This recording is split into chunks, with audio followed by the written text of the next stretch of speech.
Hello guys, खुलुमबाय आंनि गोसो गोरबोजों बयखौबो आंनि लोगोफोरखौ नोंथांमोनखौ खुलुमहरबाय आंनि गोसो गोरबोजों आंनि नैबे निउ ब्लग आरबि ब्लगाव ओमफ्राय लोगोफोर नोंथांमोननो सोरबाफोर सापर्ट नांगौबा आंखौ कमेन्ट बक्सआव बुंहरबानो जाबाय ओमफ्राय साननै सानथामसो लेट जानो हागौ आं सापर्ट खालामनाया नायनाया मेसेजखौ ओमफ्राय होनबाबो आङो साननै सानथामजों नायनानै जुदि मोनबाबो आं नोंथांमोनखौ सापर्ट खालामगोन ओमफ्राय अननानै लोगोफोर आंनि आंगो लोगो सानोबा नोंथांमोना आंखौबो सापर्ट खालामबानो जाबाय ओमफ्राय आंबो नोंसोरखौ सापर्ट खालामगोन ओमफ्राय कमेन्ट बक्सआवल' बुंहरबानो जाबाय दे लोगोफोर अननानै जों दा गोदान बयबो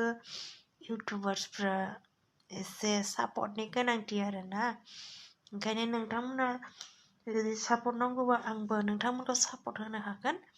ओमफ्राय नोंसोरबो आंखौ सापर्ट खालामबानो जाबाय होनबा दिनैनि भिडिअआ ओरैनोसै बाय बाय गुड नाइट आं उन्दुनो रेडि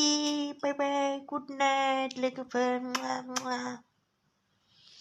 होनबाय दे आं उन्दुनोसै लोगोफोर होनबा आंनि बुंनायखौ बावनो नाङा दे बाय बाय